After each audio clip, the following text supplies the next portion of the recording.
conquête de la souveraineté passe avant tout par l'exploitation des ressources nationales au profit de nos populations.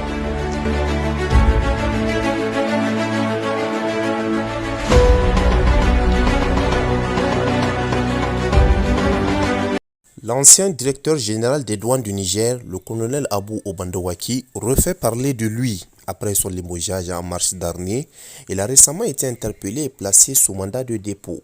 Selon plusieurs sources concordantes, le colonel Obandawaki serait impliqué dans une affaire de trafic de cigarettes, un dossier sensible qui secoue depuis plusieurs mois l'administration douanière nigérienne. À la suite de son arrestation, il a été conduit à la prison civile de Saï, comme cela avait circulé un temps dans certaines rumeurs. Pour rappel, le colonel Abou Obandawaki avait été relevé de ses fonctions le 31 mars 2025 par décret présidentiel, remplacé par le colonel Ahmad Maman Djimaraou.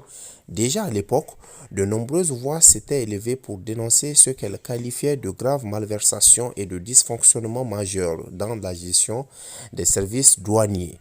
Son arrestation vient donc relancer le débat sur la moralisation de la gestion publique et la lutte contre la corruption au sein des régies financières, considérées comme stratégiques pour l'économie nationale. Ce dossier est suivi de près par l'opinion publique car il met en lumière la volonté affichée des autorités de sanctionner les dérives et d'imposer la transparence dans les services de l'État. En attendant la suite de la procédure judiciaire, l'ancien patron des douanes nigériennes devra désormais répondre devant la justice des faits qui lui sont reprochés. Une affaire qui pourrait bien marquer un tournant dans la lutte contre les pratiques illicites au sein de l'administration.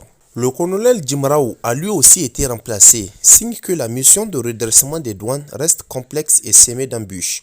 Ce nouveau changement à la tête de l'institution témoigne de la volonté de l'État de trouver un profil capable d'incarner à la fois la discipline, la transparence et l'efficacité dans un secteur clé de la mobilisation des recettes publiques.